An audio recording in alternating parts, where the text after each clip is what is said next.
Bonjour à tous. Je vous parle d'une loi dont personne ne vous parle quasiment, la loi SREN pour sécuriser et réguler l'espace numérique, loi qui arrive dans quelques jours à l'Assemblée nationale. Je vais vous expliquer tout ça. Alors c'est une loi complètement dingue, la plus violente. Vous voyez, la loi Aviarne est au-dessus, contre les libertés fondamentales sur Internet et les réseaux sociaux en particulier.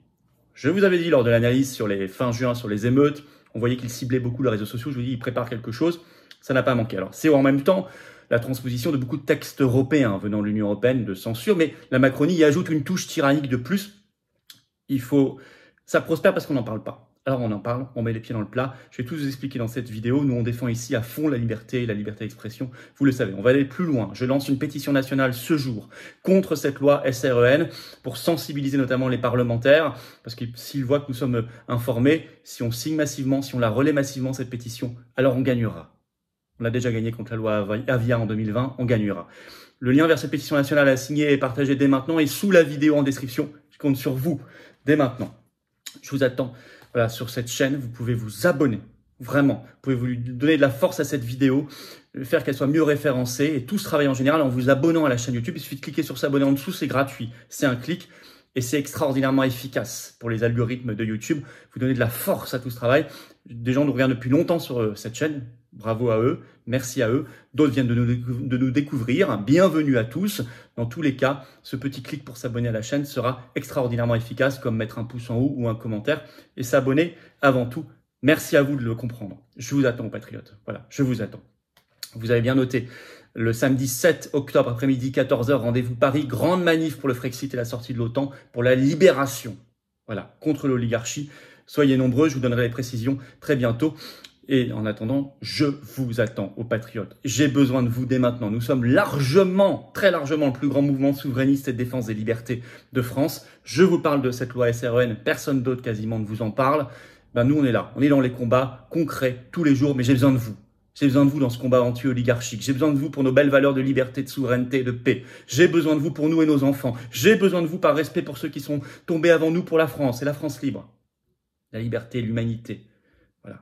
Venez, adhérez, réadhérez, c'est facile. C'est le premier lien sous la vidéo en description. Ce lien est également commenté épinglé, une petite fiche maintenant sur l'écran. Et dans les dernières secondes de la vidéo, le lien apparaît aussi sur l'écran. Faire un don de soutien au mouvement, c'est le deuxième lien sous la vidéo en description. C'est extraordinairement efficace et utile et vital parce que nous n'avons pas les millions d'euros d'aide publique qui coulent sur nous comme sur les faux partis d'opposition, entre guillemets, qui n'en font rien. Nous n'avons pas les copains, grands banquiers, grands oligarques, grands médias, non. Mais nous avons les convictions, le cœur et le combat. Et le rassemblement. Le don, l'adhésion, la réadhésion sont défiscalisés aux 2/3 pour vous. Si vous êtes adhérent, réadhérent, vous êtes mis en relation avec des gens qui pensent comme vous à côté de chez vous, on vous propose des actions concrètes. C'est ça, les patriotes en métropole, outre-mer ou à l'étranger. Profitez de la défiscalisation, y compris sur les dons. Si vous mettez 60, ça vous coûte 20 après impôt. Si vous mettez 6 000, ça vous coûte 2 000. Il y en a qui peuvent, faites-le. Si vous mettez 10, ça vous coûte 3 et quelques. Bravo. Bravo aux donateurs, aux réadhérents. Bienvenue aux nouveaux adhérents patriotes. Alors, cette folle loi SREN macroniste qui vient largement de l'Union européenne, c'est dans le contexte du règlement européen de censure des SA, c'est la même philosophie. Mais il y a une touche de tyrannie et de folie macroniste en plus, je vais vous expliquer. Alors, en plus, elle a un grand défaut, mais voulu, elle pousse de fait à l'identité numérique obligatoire. Je vais vous expliquer pourquoi.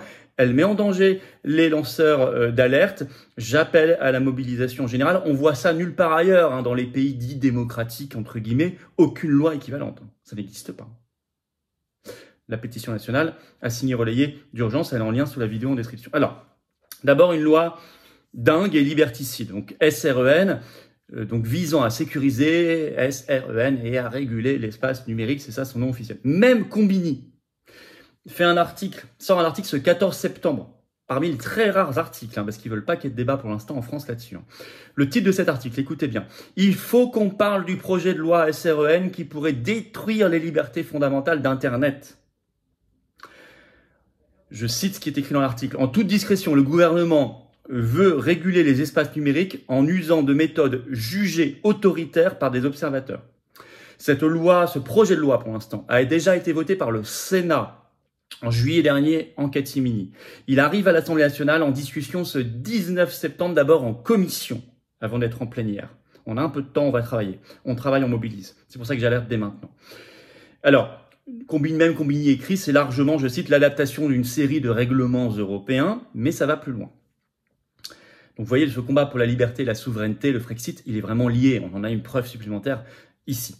Alors, il y a une très grande analyse dans un site spécialisé que vous connaissez peut-être qui s'appelle la Quadrature du Net. On l'a déjà cité sur cette chaîne. Donc, la Quadrature du Net a sorti une longue analyse sur cette loi SREN le 12 septembre et qui parle, je cite, de instaurer une censure autoritaire et extrajudiciaire par cette loi qui mettra fin à l'anonymat en ligne, je cite toujours, et qui répète les erreurs déjà commises avec la loi Avia. On va y revenir. On va faire dans l'ordre, très méthodiquement. 1. Fin de l'anonymat de fait sur Internet sous prétexte de l'accès au porno et pousse à l'identité numérique. Alors ça, c'est contenu dans les articles 1 et 2 de ce projet de loi parce que, en fait, l'accès à ces sites est déjà, normalement, de fait, les sites doivent déjà vérifier, normalement, l'âge des mineurs, vérifier qu'ils sont bien en réalité majeurs depuis une loi de 2020, mais cette loi estime que ça n'est pas assez vérifié, donc elle va aller plus loin. Mais en allant plus loin, vous allez voir qu'en fait, elle va créer une surveillance pour tout le monde. Et elle va pousser tout le monde à l'identité numérique obligatoire. Je vous explique. En effet, cette loi, dans ses articles 1 et 2, crée ce qu'elle appelle un tiers de confiance. Une administration de l'État, en fait, qui devra, si vous voulez aller sur un site, délivrer à l'internaute un jeton qui va confirmer que vous êtes bien majeur.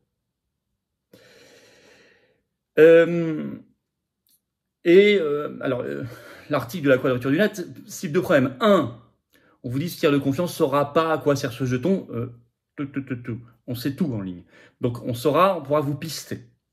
Vous serez vous-même signalé en disant je vais sur tel ou tel site. 2, je cite l'analyse. Ce mécanisme du tiers de confiance impose l'utilisation d'une identité numérique d'État. C'est eux qui l'écrivent.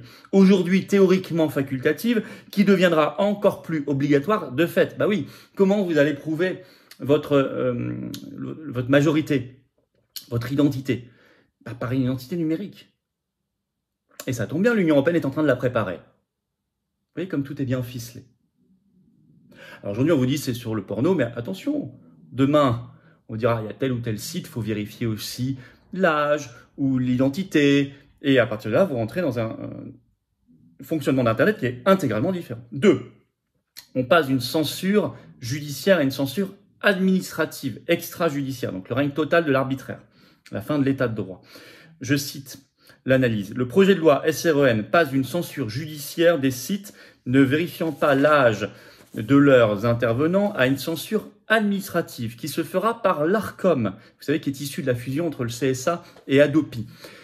Pourtant, nous explique la Quadrature du Net, mais cette idée de censure administrative de sites qui est contenue dans cette loi, c'est jugé tellement liberticide que ça a été abandonné. Il y avait le même projet au Royaume-Uni, abandonné depuis 2019. Cette année, ça a été abandonné par l'Australie. Et cette année, la justice américaine, dans une décision au Texas, qui fait jurisprudence, l'a interdit totalement aux États-Unis, car, je cite, contraire à la liberté d'expression. Parce qu'il y a des dérives évidentes. C'est à tout moment, maintenant, l'ARCOM peut décider la fermeture d'un site. Et c'est à vous ensuite de faire éventuellement un recours devant la justice. Mais la justice n'est plus première. Alors, ça peut fermer à toute vitesse. Et pas simplement, on vous dira, mais oui, mais c'est pour lutter contre le terrorisme, la pédopornographie, etc. Non, non. Oui, ça, c'est ce qu'on vous vendra. L'enfer est pavé de bonnes intentions. C'est ce qu'on vous vendra comme prétexte. Et vous savez très bien que ça ira beaucoup plus loin. D'ailleurs, c'est ce qu'analyse, je pense, à juste titre, la Quadrature du Net. Alors, il y a même des dispositions qui reviennent de la loi Avia. Loi Avia, notamment le retour de la censure obligatoire en 24 heures, censure policière. Pourtant, la loi Avia a été jugée anticonstitutionnelle en juin 2020. Mais il retente le coup. Ça, c'est contenu dans l'article 3 du projet de loi. Je vais vous lire deux petits extraits de cette analyse de la Quadrature du Net. Je cite. « La nouveauté du projet de loi réside dans le fait que l'absence de retrait, une fois passé le délai de 24 heures, constitue automatiquement un délit, sans que ne soient examinées les potentielles raisons ou explications de cette absence d'action. Dès lors, la menace d'une répression systématique accentue le joug de l'État sur ses hébergeurs et renforce le principe de la censure administrative, qui est déjà en soi un danger pour la liberté d'expression en ligne. Mais surtout, il est très probable que, par crainte d'une sanction, les hébergeurs préfèrent retirer trop de contenu, quitte à se tromper. C'est exactement ce que voulait la loi Avia de 2020, qui imposait des délais fixes pour retirer des contenus haineux ou à caractère terroriste. Nous dénoncions alors le risque de surcensure. Bah oui, les sites vont tellement avoir peur d'avoir une grosse amende, voire d'être fermés, qu'ils vont préférer faire de la surcensure pour ne pas passer ce délai de 24 heures. Je cite toujours. Malgré cela, le gouvernement ne cache pas vraiment ses intentions de censure généralisée. Dans l'étude d'impact du projet de loi, il explique que l'objectif de l'article 3 est d'aligner les régimes de censure administrative sur celui du terrorisme. En effet, après la censure de la loi Avia, la France est empressée de pousser un règlement européen qui oblige aujourd'hui les hébergeurs à retirer les contenus à caractère terroriste sous peine de lourdes sanctions pénales par un mécanisme similaire à feu la loi Avia. Par cet article 3 du projet de loi SREN, qui introduit des sanctions similaires pour les contenus pédopornographiques. Le gouvernement organise donc le retour masqué de la loi Avia. Vous avez vu comment ils ont fait? Alors là, ils font un retour masqué de la loi Avia, article 3, mais ils avaient déjà utilisé le truchement de l'Union européenne pour faire passer un règlement européen qui reprenait une partie du contenu de la loi Avia. Donc vous voyez, on utilise le supranational, y compris quand c'est déclaré anticonstitutionnel en France. 4. Sur le bannissement des réseaux sociaux. Cette loi, c'est l'article 5, va entraîner de facto, je cite, la généralisation du contrôle d'identité en ligne. Je vous cite un autre extrait. L'article 5 du projet de loi préfère miser sur un réflexe disciplinaire en créant une peine complémentaire d'interdiction de réseaux sociaux pour les personnes qui seraient condamnées pour harcèlement. Sur décision de justice, les plateformes en ligne devront suspendre les comptes détenus par les personnes condamnées et les empêcher de se créer un nouveau compte. Jusque-là, on se dit, bon, bah, c'est très bien. Mais comment s'assurer, écoutez bien, c'est là le problème, comment s'assurer qu'une personne condamnée ne se recrée pas un compte ? Le projet de loi est parfaitement silencieux sur ce point, à dessein. On peut en revanche légitimement craindre que cette nouveauté ouvre la voie à la généralisation du contrôle d'identité en ligne afin de s'assurer que l'internaute voulant se créer un compte ne sera pas sur la liste des personnes interdites de réseaux sociaux. C'est le principe du casino. Vous entrez au casino, on vous demande à tous vous le savez maintenant, depuis quelques années, on vous demande tous un papier d'identité officiel, carte d'identité ou passeport. Pourquoi ? Parce qu'on veut vérifier que vous n'êtes pas inscrit sur le fichier du ministère de l'Intérieur des interdits de jeu. Bon, là ça va être pareil. Sauf que l'enjeu est beaucoup plus considérable que d'aller jouer aux machines à sous ou aux tables de jeu. Là, c'est Internet, c'est votre vie, vos réseaux sociaux. On va contrôler tout le monde sous prétexte de vérifier que vous ne faites pas partie de la liste des harceleurs interdits de réseaux sociaux. Surtout que la loi est muette sur le fait de les vérifier eux, de les cibler eux. Intéressant. Et puis attention à ce qu'on mettra aussi derrière harcèlement. Hein. S'il s'agit d'aller harceler la Macronie, on va vous considérer comme harceleur et vous interdire à vie de réseaux sociaux. Vous voyez ce que je veux dire ? Il y a harceleurs et il y a les vrais harceleurs et les faux. Hein. Bon. Alors ça, c'est intéressant. Alors, ensuite, la censure administrative par le navigateur. C'est l'article 6 du projet de loi, c'est le dernier article. Dernier extrait que je vais vous lire, tout petit extrait, je vous cite. Hein. Autrement dit, si demain la police repère un site de phishing, vous savez les sites, on vous demande de remplir des choses, en fait ça vous prend de l'argent. Elle pourra imposer à l'éditeur de votre navigateur préféré de procéder à son blocage pur et simple. Et peu importe s'il s'avère que la demande est erronée ou abusive. Peu importe aussi si cela ouvre grand à la porte à des censures d'un autre genre, par exemple politique, écrit la Quadrature du Net. Bien évidemment, la fondation Mozilla qui édite le navigateur Firefox est vent debout contre cette obligation. Toujours pareil, l'enfer est pavé de bonnes intentions. On vous dit on va lutter contre les arnaques en ligne et tout, sauf que ça donne un pouvoir démesuré à la police et qu'il peut y avoir des abus, des erreurs, voire des intentions malveillantes sur de la censure politique. Alors, écrivez un peu de manière prémonitoire la Quadrature du Net. Il y aura peut-être d'autres mesures autoritaires à venir, parce qu'il rappelle que lors des émeutes fin juin, les réseaux sociaux ont été montrés du doigt très largement, à commencer par Macron, dès les premières heures. Eh ben, les nouvelles propositions autoritaires, c'est venu. C'est venu tout récemment. L'info est tombée ce 15 et 16 septembre. Vous avez un article du site spécialisé 01net ce 16 septembre. Le titre « Un député veut interdire les VPN pour les réseaux sociaux ». Ce député, c'est un député Renaissance, donc macroniste, Loire-Atlantique, qui s'appelle Mounir Belhamiti et qui a fait cet amendement à ce projet de loi SREN qui veut obliger les réseaux sociaux, je cite, à bloquer les internautes si un VPN est détecté. Or, je rappelle, des VPN sont utilisés par la police, par exemple, sont utilisés aussi beaucoup pour les protéger par les lanceurs d'alerte. Donc ça met en grave danger les lanceurs d'alerte, qui sont pourtant très utiles, mais parfois très gênants pour les gouvernements. ou pour l'Union européenne. Par exemple, les lanceurs d'alerte sur Pfizer, etc.